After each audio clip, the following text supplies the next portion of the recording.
Sit down and grab your lunch. It's time for the Bolts Brown Bag, the only show where you make the call. Break up the matches.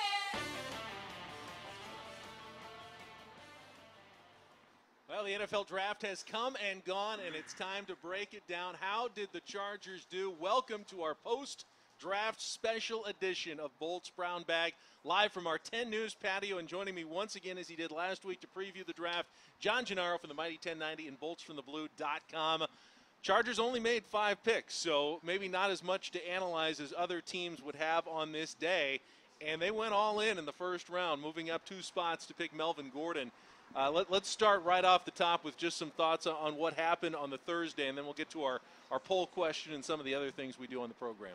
Here's what I don't get about Tom Telesco and the San Diego Chargers right now is that supposedly they're building the team through the draft. That's what we always hear. That's what we heard the day Tom Telesco was signed. They don't build through free agency. They don't build through trades. They build through the draft. And yet at the same time, they don't seem to value draft picks.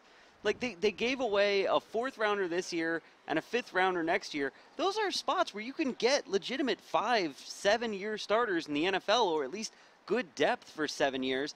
And they just throw those picks away to move up 2 spots to get a running back, when I think DeMarco Murray and plenty of other running backs around the league have shown that if you don't have the offensive line in place, it doesn't matter who your running back is, and vice versa. If you have a good offensive line, it almost doesn't matter who your running back is. But you have to admit, a lot of the time, you know, the guys taken in the 5th, 6th, 7th round don't even make the team.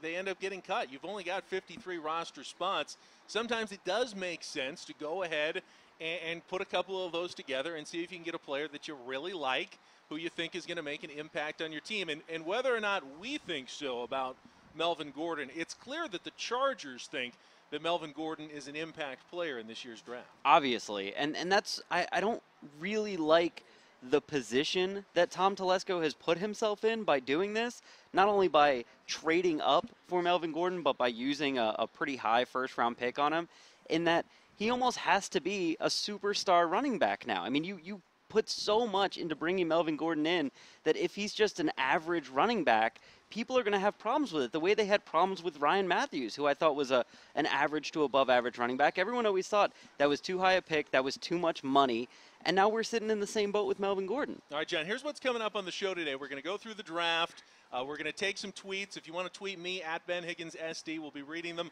throughout the show if you've got comments, questions about the draft. But I was going to save our special announcement for a little bit later because he was supposed to be here in about 10 minutes. But better yet, even earlier. He's even earlier. So let me go ahead and introduce. You're going to have to. There he is, the newest member of the San Diego Chargers, offensive lineman Orlando Franklin is here. I've talked to you on the phone before. It's nice to meet you in person, man, and thanks for stopping by. Hey, thanks for having me. I really appreciate it. All right, so how are things going, first of all? We got off-season workouts underway, getting to know the new teammates. You know, that must be an exciting time for you. Oh, absolutely. Anytime you get into a new place in a fresh environment and you get to learn a lot of these guys, you know, the NFL's a brotherhood, so it's great to be here, and it's great that a lot of my calls and a lot of the offense correlates with what I was accustomed to these past couple of years in Denver. Well, okay, I just consider you now a co-host of this show with us, so, you know, chime in anytime you want. Yep. You got a point to make. This is John, by the way. Hey, John, nice to meet you, John. Nice to meet you, too. Mighty 1090 radio station, BoltsFromTheBlue.com. He's one of the bloggers, so just want to.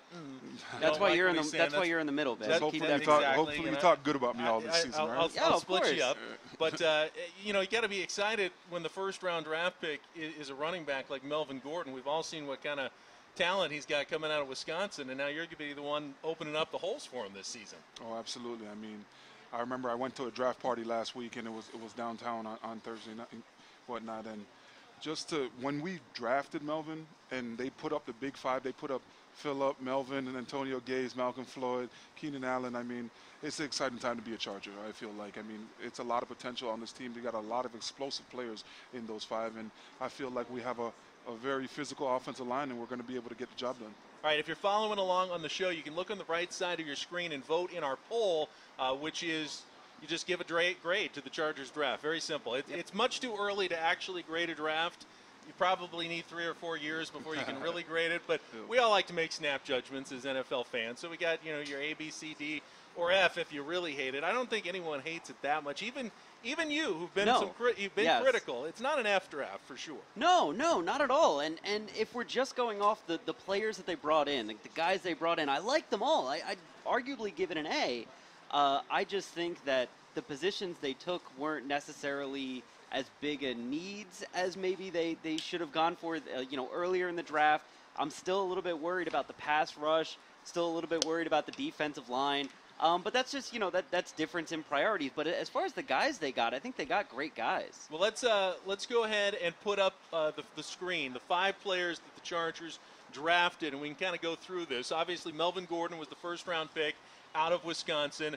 In the second round, they took a inside linebacker, which I thought was a little bit of a surprise, Denzel Perryman from Miami. You, baby. Oh, Yeah? It's all about the you. It's all about the you. all about the you. He came dressed for I it. made sure so. I made sure I put my shirt on today. Good point. So Yeah. he's got a built-in fan already. And, Mel Kiper Jr., who's, the ESPN's draft expert, said he might be the best inside linebacker in the draft. If a guy like that is available in the second round, you say, to heck with need, we like this guy a lot.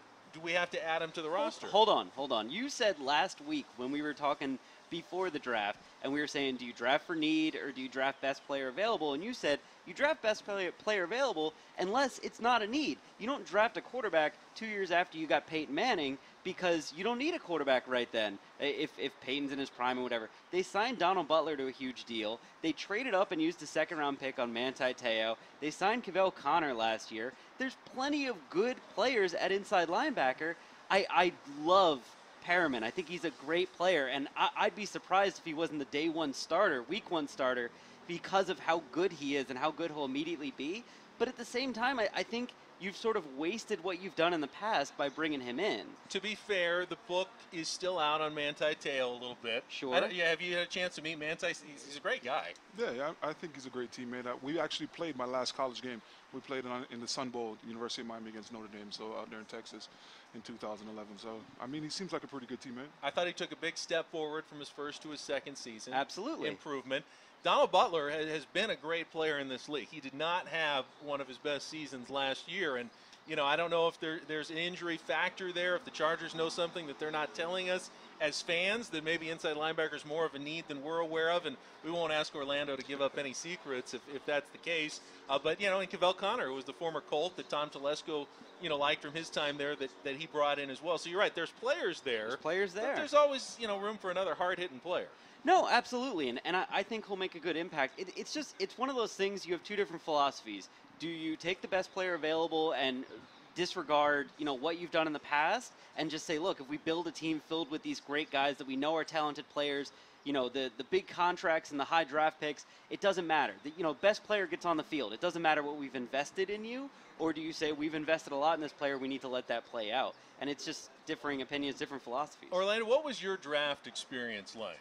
I mean, how many years ago was it now? You're 5 years ago? Yeah, I was drafted in 2011. 2011. 5 years ago. So what was your draft experience like? It was amazing. I went to Toronto, Canada. I was there with a lot of my family and friends, just kids that basically I grew up with since I was 6, 7 years old, growing up in the sandbox with these guys. So I remember getting the call from Elway, and it was just a surreal time. I mean, I really didn't understand exactly what was going on. I looked at Denver's previous record. I was like, oh my gosh, I went to one of the worst teams in the NFL and by looking at their previous record in 2010. But once I got out to Denver, I remember just flying into Denver and basically having my head, like my face glued to the window, just looking outside. And when you land in Denver, it's not like landing in San Diego, I tell you. I mean, you're landing in the middle of nowhere, and I'm just like, what did I get myself into? And it's always bumpy going in there. Yeah. And then you got a 30-minute car ride back to civilization. Exactly. But I mean, it was an unreal time. I can't imagine what these guys are going through. It's arguably probably the best moment of your life. Okay, so that brings me to the Chargers' third-round pick, and I just love this story. Craig Mager, a defensive back out of Texas State University. Texas State had not had anyone drafted in the NFL draft since 2006, but Mager was their big hope this year. Yep. They really thought, he's an NFL-sized body. He's got talent. Some, scouts say he probably is going to get drafted. So he sets up this big, giant draft party with all of his friends and family, for Saturday, because he thinks he's not going before the 4th round for Right. sure. Everyone's telling him 5th, 6th round. Yeah. He's headed out to a bowling alley with some buddies. The phone rings on Friday during Yeah. the 3rd round, and it's Tom Telesco saying, hey, it's the San Diego Chargers. We're about to take you in the NFL draft. It's like the other car had already gone. It's like, wait. What? So they ended up having the party without him because he flew in to San Diego to meet his new team. And, you know, that's just kind of the way it is. It's a big surprise. I guarantee you that's one party that he really didn't care that he had to miss. Exactly. So, Exactly. It would be worse the other way if you had the party and no phone call came, I Exactly. guess. And I mean, this, you know, we got to meet Craig Mager, and seemed like a really good kid. He's an impressive as well. kid. Very impressive kid. Lost his mom at the age of 15, but never gave up on his NFL dream. We got a little sound from Craig Mager. Can we get to call that up from this weekend? Football is like my sanctuary, you know. Even though I had a tough childhood and tough life back at home, I could always go out to the football field, you know, and get away, you know. So it feels great to actually be my profession, you know, and pretty much it's going to be my job. So it's going to be an easy getaway from life. And what do we know about Craig Mager? I mean, not a ton at this point. He's coming from Texas State. He seems like he's bigger than most of the defensive backs that the Chargers have on the roster right now. When you look at a Jason Verrett and a Brandon Flowers, who are a couple of smaller guys, so it does give them that size element. But you figure there's going to be some aspect of a project to a guy who's coming from Texas State as well. Well, and he's safety sized. He's about 6 foot. He's over 200 pounds, and he's a hard hitter. And so there was some people I had never heard of Craig Mager. So when they drafted him, I looked him up, and actually, two of the scouting reports I saw said hoping that he can get drafted in the first 150 picks. He was pick number 83. So definitely went a lot higher than they thought. But hard hitter, great tackler, has, you know, a little bit of issues in terms of coverage. And so they thought maybe he'll be transitioned into a safety. But the way I look at it, I mean, with Sharice Wright going out, Craig Mager coming in, I think he's their project for a nickel cornerback, guy who can help set the edge against the run while also, you know, providing good coverage against the pass. How does it work, Orlando, when rookies come in? I mean, how do you integrate rookies onto the team? I mean, some of them will be there for workouts here the next few weeks. You certainly got the OTAs and mini camps that start later this month. Basically, and you next just month. you just welcome them in with open arms because, you know, when you're in college, it's a lot easier. The game is a lot slower.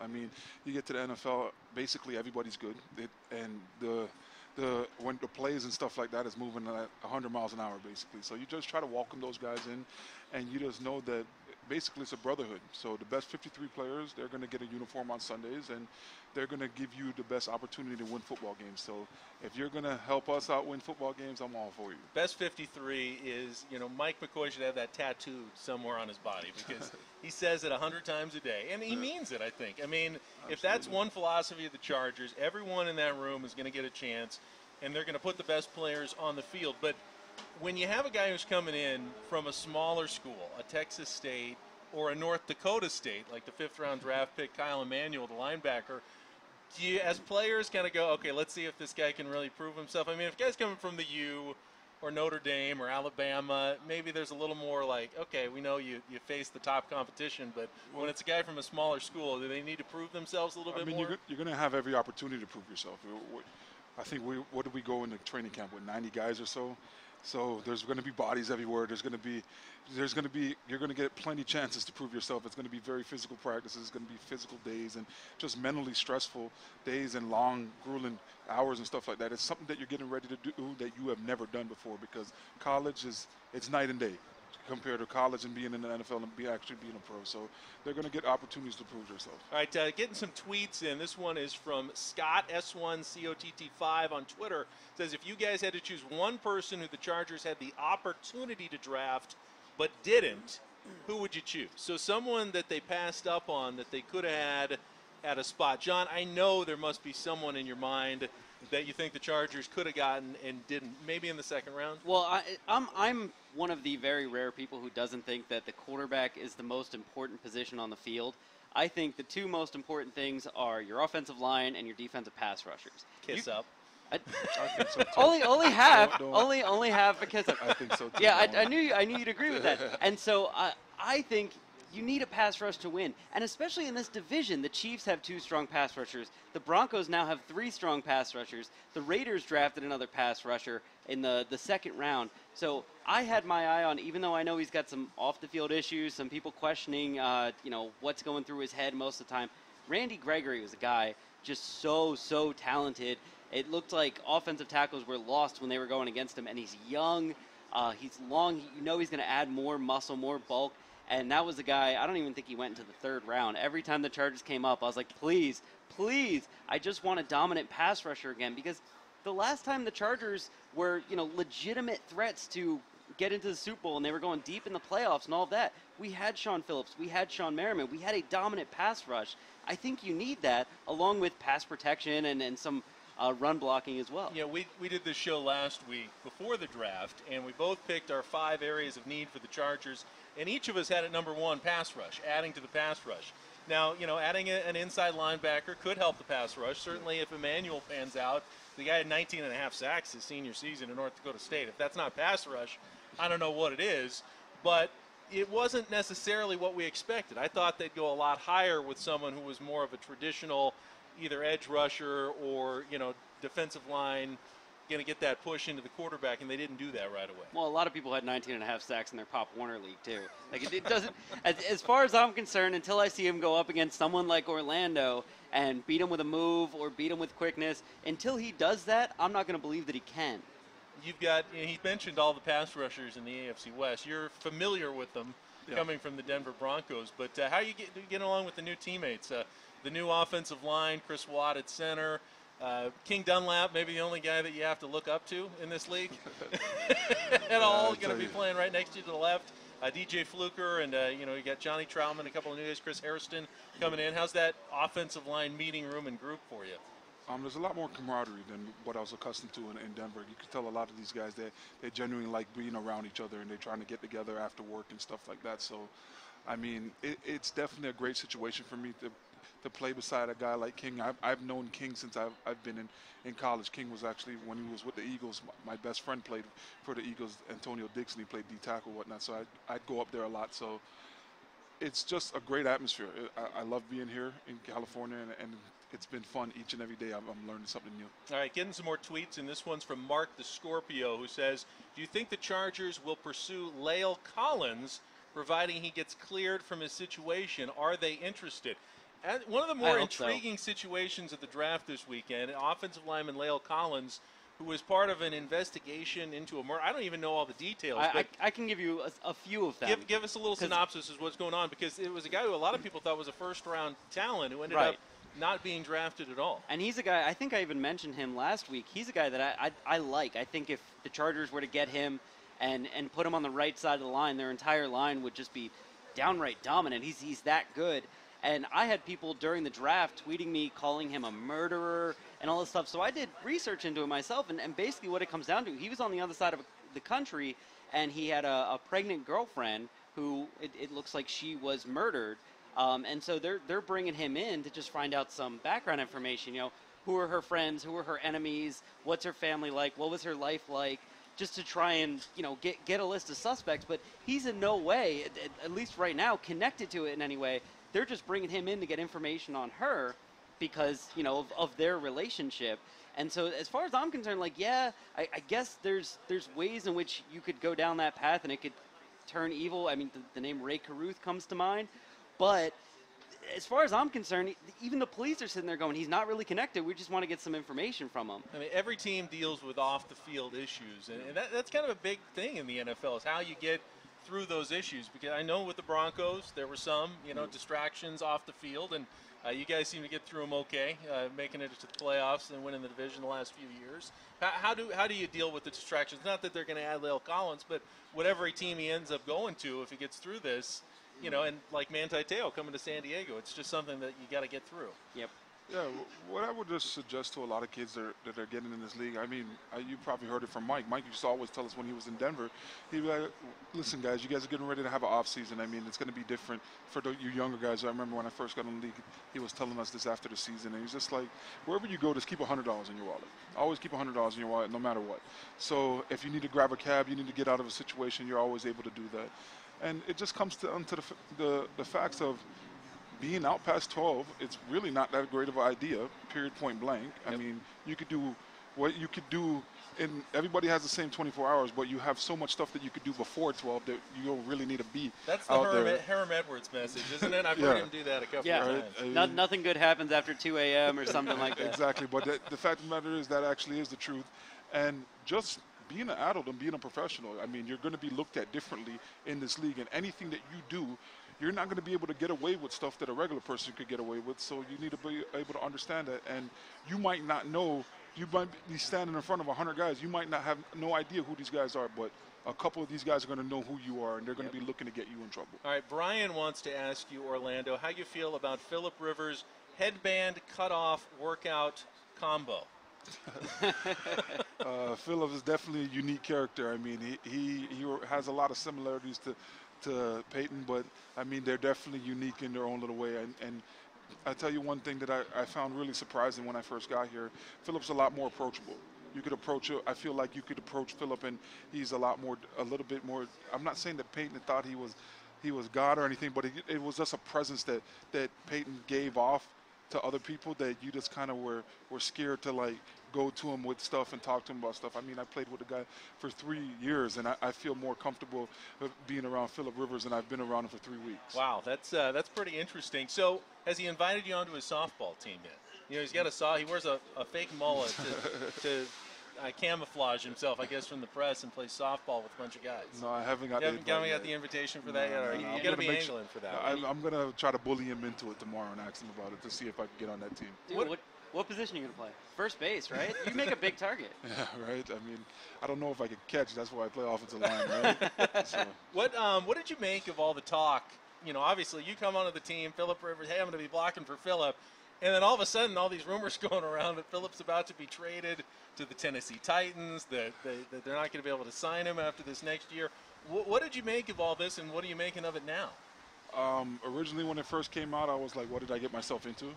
Because I definitely came here because I know Phillip's a gunslinger. I've seen it. We've played him every year when I was in Denver. He throws that rock all around and commands respect. So I was definitely trying to come to a team that had a well-established quarterback, and I wasn't trying to play for a rookie quarterback because there's a lot of struggles that goes into that, playing with a quarterback in his first year in the league. So I'm glad that they got it situated, and Mike just reassured you that that's our guy, and we're not trying to trade him. So, you know, all you could do is just trust into your head coach until he lies to you. I mean, he hasn't lied to me yet, so I'm going to believe what he tells me. All right, Coach, you're on notice. Yeah. You're truthful so far. You better stay that way, or you're going to have to answer to this guy.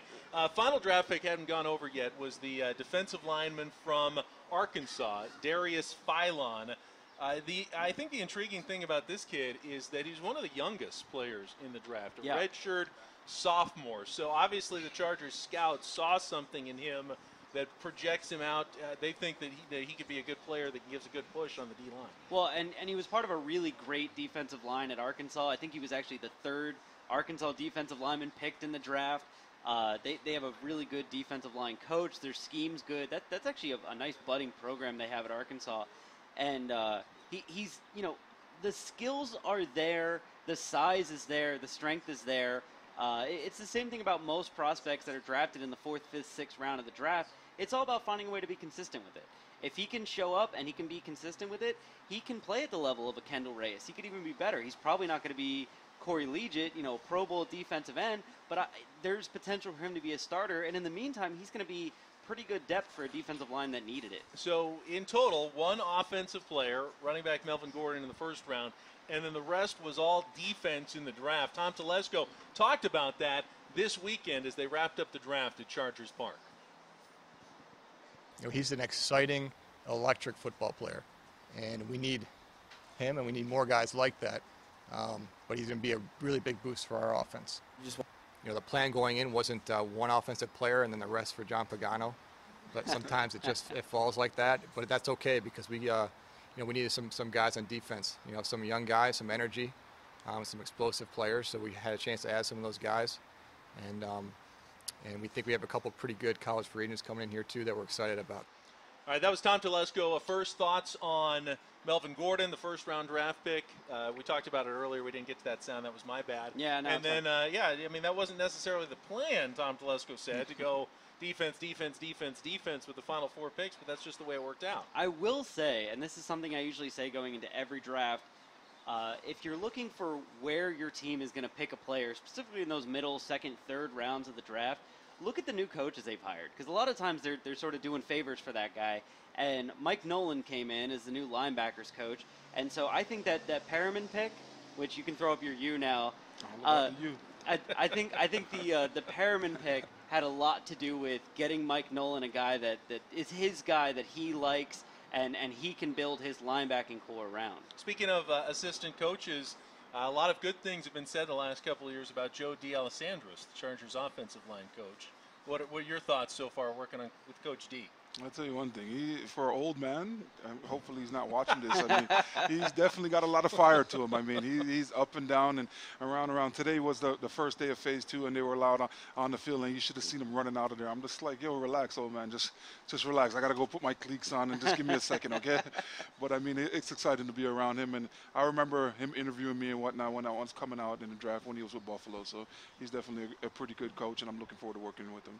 One of the things that when Coach D came over that we noticed and we sort of thought was going to come because of what he did in Buffalo is specifically with run blocking. He did a lot more zone blocking instead of power blocking, a lot more pulling from one side to the other, specifically with guards.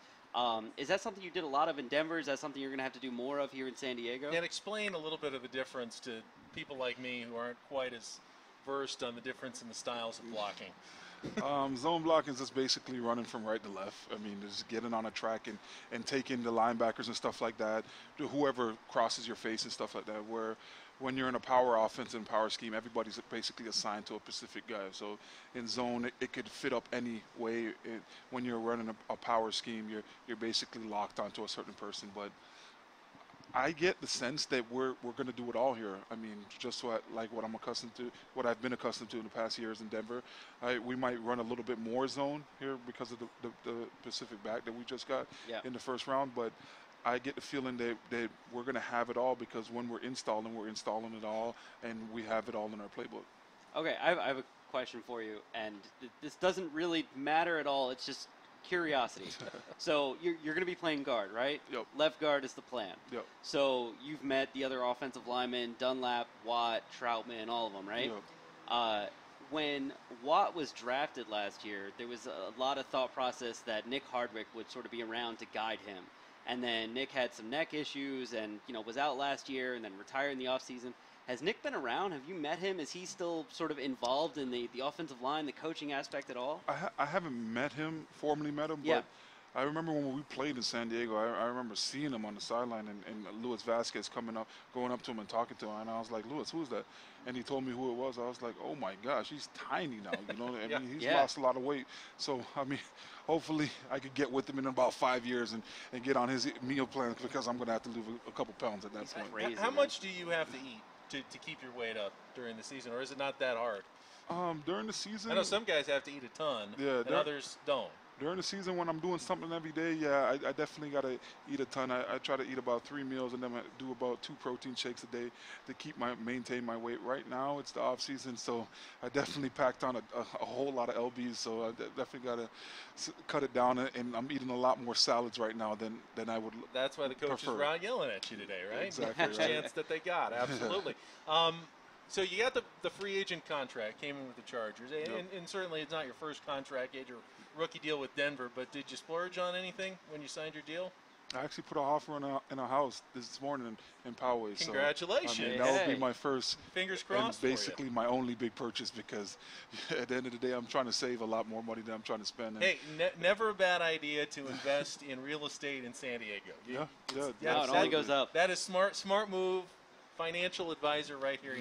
He knows what he's doing. Before we wrap up, we wanted to go through the schedule since that came out just a couple of weeks ago. And I don't know how interested you get when it comes out. You kind of already know who you're going to play, but do you pay a lot of attention? I mean, they got the same preseason as usual, Cowboys, Cardinals, Seahawks, 49ers. That's kind of the Chargers' standard preseason every year. But the Lions, opening day September 13th. You got an NFC opponent coming in a little bit unusual. Matt Stafford Megatron coming Yeah, in. That'll be yeah. kind of interesting for the first game. I mean, I don't really look at Matt Stafford or Megatron. I look That's at true. Haloti Nada. That's who I look at. I Yep. mean, I try to look at the defensive linemen and stuff like that. But I mean, it's a great schedule. I think we have a good opportunity to win a lot of football games this year. I love the fact that the bye is basically in the middle of the season, and you know, I kind of look at I think you always look at that third preseason game because that's when you're going to play the most. So I'm glad that we're going to play a team like Seattle and with that defense because it basically is going to tell us a lot about our team. So, You know, it was interesting last year because the Chargers played Seattle in the preseason. I think it was the second preseason game last it was year. the third. Was it the third think it was one? the third. It was ugly. Oh. They got absolutely smashed by Yeah. the Seahawks.